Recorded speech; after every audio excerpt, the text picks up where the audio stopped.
Welcome to For Construction Pro's 10 Hottest Stories of the Week. These are the stories that contractors are reading this week.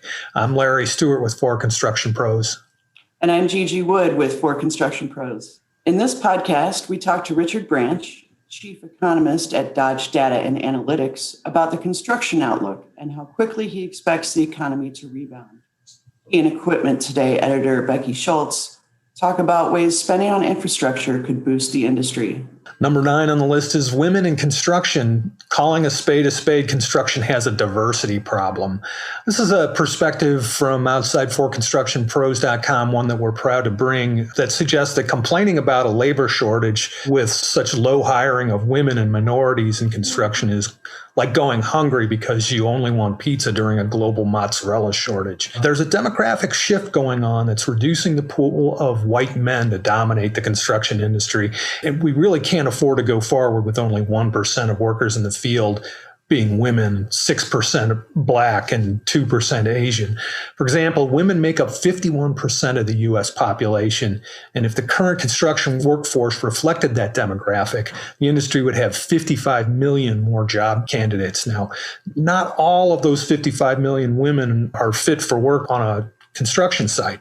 But even at its employment peak in 2019, there were only 450,000 open positions in an industry that continues to identify a shortage of workers as a serious problem. This story does a real good job of offering some practical tips for evaluating your organization's efforts to attract and retain a diverse labor force and how to improve it.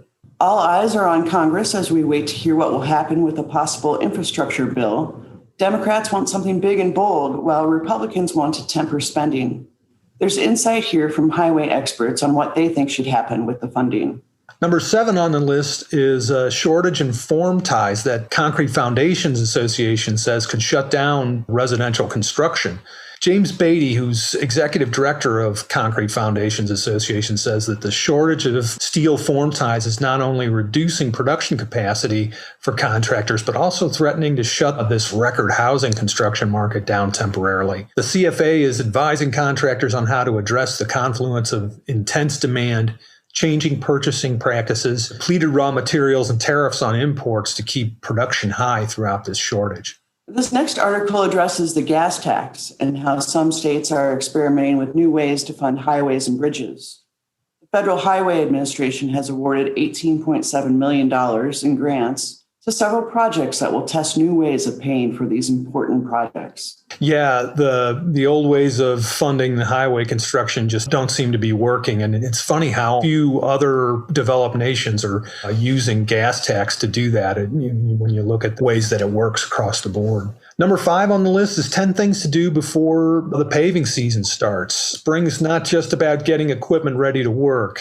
Here are some tips for prepping your crews, schedules, skills, marketing, and even your goals for a successful paving season. And at number 4, in celebration of Women in Construction Week, Jess and Dormy from Hops and Highways talk with 4 women from A&A Paving out of Illinois. They discuss how the A&A crew joined the industry and what they find rewarding. Number 3 on the list is Construction Association's call. Pro-union legislation passed in the House anti-worker, anti-privacy, and anti-recovery. The PRO Act intends to shift labor law to shore up unions' ability to supply workers to skill-constrained industries like construction in the shifting right-to-work laborscape. AGC and ABC respond to the House passage of the act with mostly disproven warnings about so-called radical provisions from the Taft-Hartley Act that the right-to-work legislation overrules, saying it causes labor uncertainty and impinging on economic growth. And at number 2, we have a cool list created by the American Society of Civil Engineers about 13 innovative infrastructure projects across the country that include new technologies, creative funding, new standards, or unique partnerships. One example is Atlanta startup Waste Shark, which makes a drone that collects litter from waterways. Oh, wow. That's interesting. I have to read that one myself. And then number one on the list this week is, what does the $1.9 trillion COVID relief package hold for infrastructure? The American Rescue Plan signed into law by President Biden includes $10 billion in new funding for infrastructure projects. And this story breaks down really hundreds of billions of dollars that the COVID relief bill dedicates to transportation infrastructure development. And a big chunk of that is supporting state and local budgets so that those projects can actually move forward, since the states essentially run all this infrastructure development. And that's our list for this week. Thanks so much, Gigi. Thanks, Larry. And we appreciate y'all tuning in and hope you have a great weekend. We'll see you next week.